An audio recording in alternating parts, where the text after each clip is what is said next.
Thank you, Mr. Chairman. Mr. Chairman, according to the American Society of Civil Engineers, they publish a report card that ranks the states according to their water quality and their whole infrastructure system. And they commented that Nevada and Oregon were ranked first and second for their quality of their infrastructure.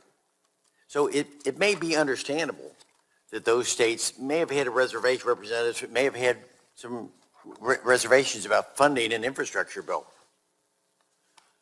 But what about Mississippi, West Virginia, who ranked last? If you look at their report card, we're ranked last in the country. Our drinking water alone in West Virginia was given a D, the lowest rating. These states are desperate. Nearly everyone in Congress says America needs better infrastructure. But when they were given a chance to vote for the bill last year, it didn't pass unanimously. So, Mr. Chairman, look, I've been a member of Congress for the nearly 12 years, and this was the first opportunity we had to get a real infrastructure bill to the president's desk.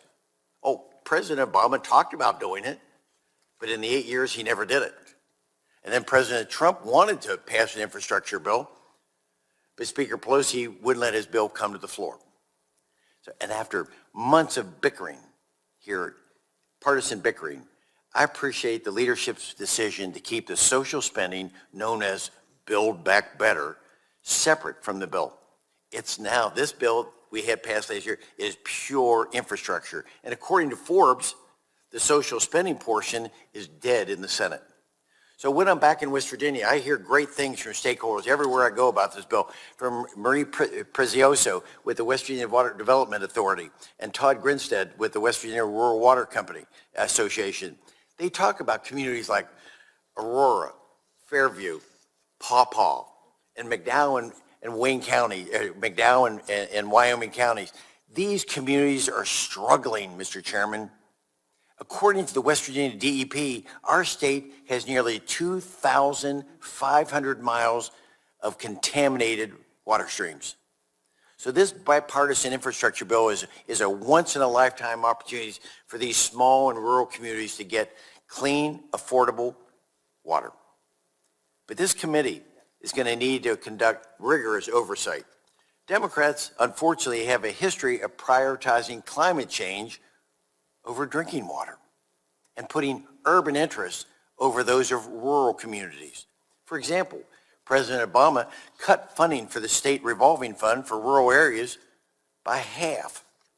So these communities must be vigilant to ensure this committee particularly, and to you, Mr.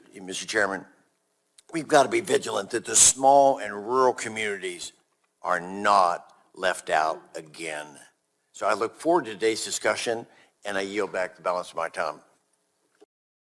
Thank you, Mr. Chairman. I tried to say in my opening remarks, I believe there's a nexus between states that have low per capita income and their ranking with their infrastructure. Particularly, if the example would be Mississippi and West Virginia. So I want to keep that in consideration as we go with this. Now let me go to, Mr. Olson, you made a comment about lead water pipes and identifying. I really want to give a shout out to Clarksburg Water Department. What they did, they found out they had a problem, and they've been actively going after that, and they've replaced most of those now, and they are identifying the water lines, the lead pipes all throughout the district with that. So we're making the move on that.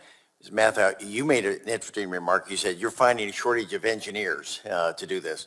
I would say to you, we got a shortage of engineers in Washington.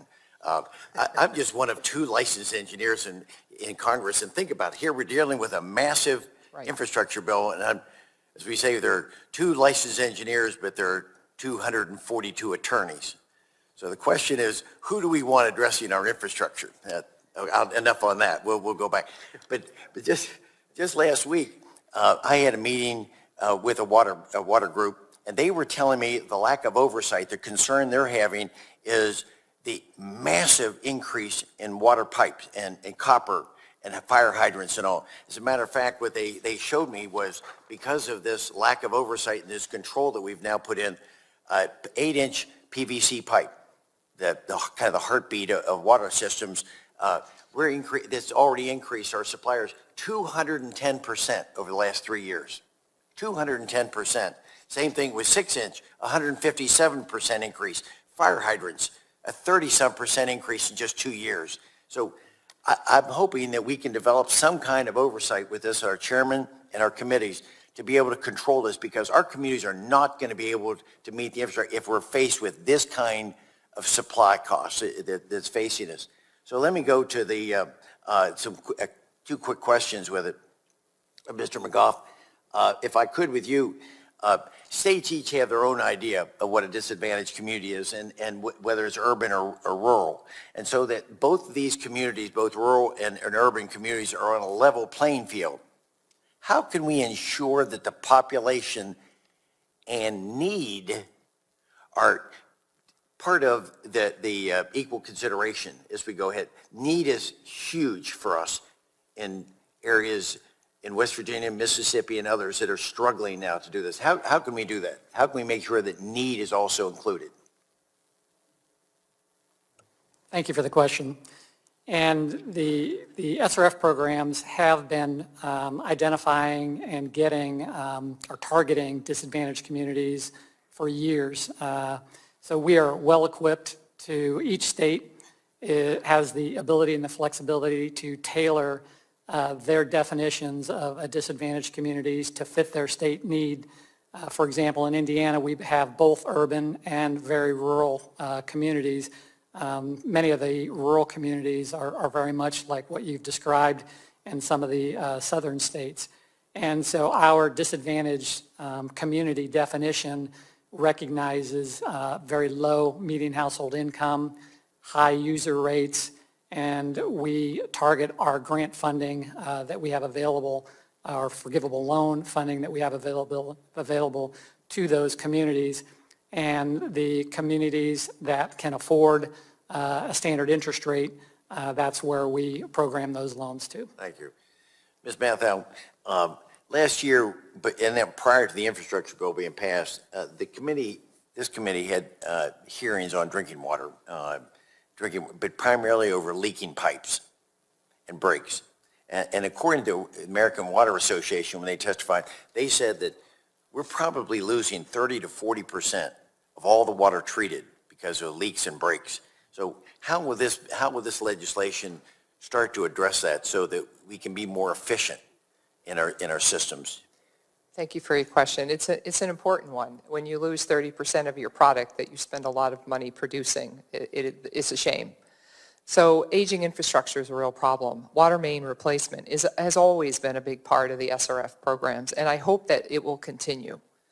Some of our water mains are, especially the water main that runs right on Capitol Avenue in the city of Hartford, is 100 years old.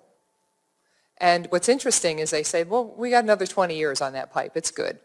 So we have in the northeastern part of the country, we have a lot of aging infrastructure. My colleague from New Jersey, the pipes are old, systems are old. We need the investment, and I know that one thing in Connecticut, our intended use plan, our last call for projects, we had over 120 project requests totaling over $520 million in requests.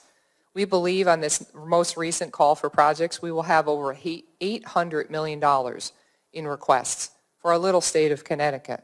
We also have 12 lead service line removal projects asking for over $134 million. A 1% state like we are in Connecticut for the SRFs, we're receiving in the bill $150 million over 5 years. Thank you. I've gone over my time.